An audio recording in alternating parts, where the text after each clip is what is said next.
Good day, beautiful people. This is how you apply for a Chase credit card.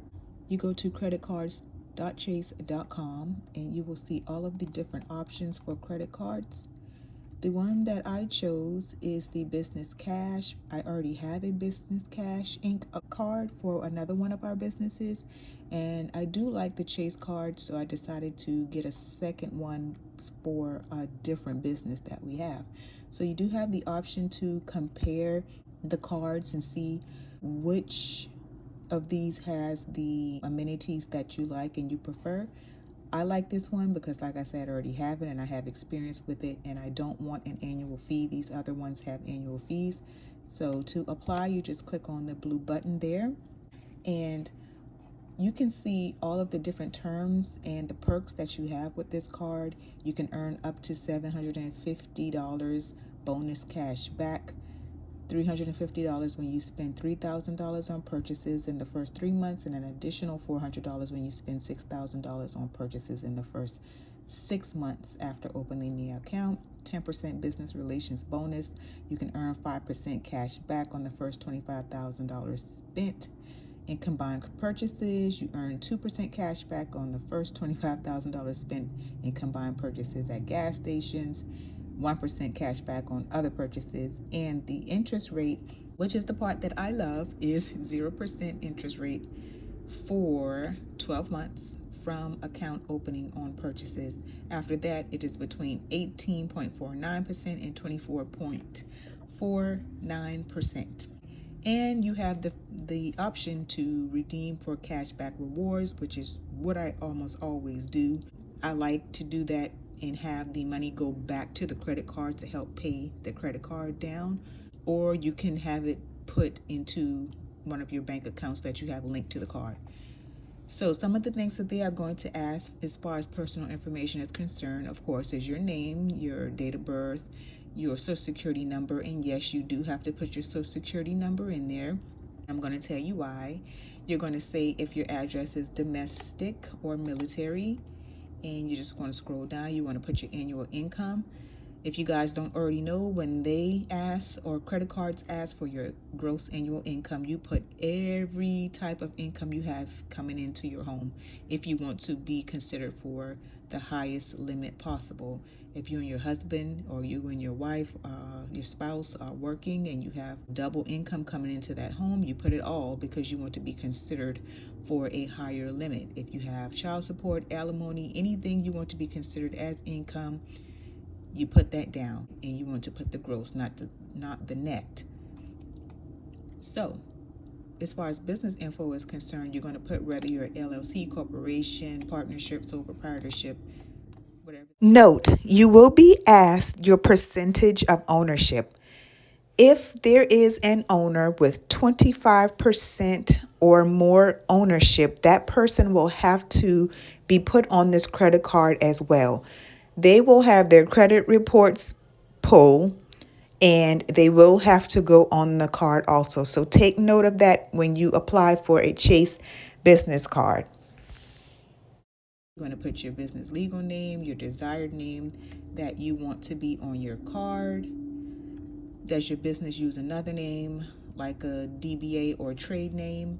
And they're also going to ask for your EIN number. So you might be asking why they ask for my EIN number if they ask for my social. Well, it's because you are personally guaranteeing this card. If you have not been in business for a while and your EIN can't stand on its own as income producing, highly income producing, then they're going to ask for your social, which they already did, because you're going to be personally guaranteeing this card, and it's going to be based on your personal credit report and your personal credit history. All right. They're going to ask, is your business physical address the same as your personal? And you're going to say yes or no. When was your business established? The annual business revenue. If you're just getting started, you can put a projected business revenue and they will understand that. You can put your business category, the subtype. If you have a NAICS code, you're going to put that in there. And you're going to put your estimated monthly spend. So what do you think your business is going to spend? What's the capital you need to do whatever it is you need to do as far as, why you're applying for this card in the first place. Would you like to add any additional employee cards? Yes or no? Would you like to go paperless? And then right here, you're going to have all of your interest rates and interest charges. I do like this about the fact that they let you see this when you are applying for the card. And then you have your certifications, I certify, and all of these terms right here that you have to agree to. Now, like I said, we do already have a Chase card for one of our other businesses, and this is our second card. The first card has $14,000 we were approved for, and that was a couple years ago. And I just applied for a second one for this second business. This second card was not approved for as much, and I'm almost certain it's because I have almost 22 cards, maybe 24 by now altogether. And they do look at that. They want to look at how much credit you have out and your utilization and things of that nature as well. So it's going to take about 7 to 10 business days to come to a decision, and if you are approved, they will mail you your card. And I got mine within 2 weeks. It was less than 2 weeks that I actually got the card. When I did the poll for the second card, my score decreased by 2 points. They pulled from Experian, and this card does not show up on the Experian credit report because remember, you gave your EIN number. All you did when you gave your Social Security number was back it with a personal guarantee. So because this is a business card, these business cards do not show up on your personal credit report, which is a plus. I do like Chase. I would give Chase, to be honest with you, a 10 out of 10. I really have no quarrels with Chase. I have heard some people say it's difficult to get in with them or to get credit cards with them, but I didn't have any issues. As long as you are in good credit standing when you apply, you shouldn't have any issues. And then applying for the second one wasn't a big deal at all either, except for the fact that they offered a much lower credit limit on this one, probably because a couple of factors.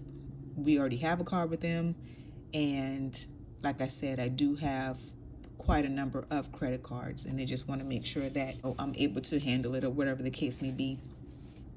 I did receive an increase with Chase a little while after I got the first card, so that wasn't an issue. I do love the ease of applying for the card.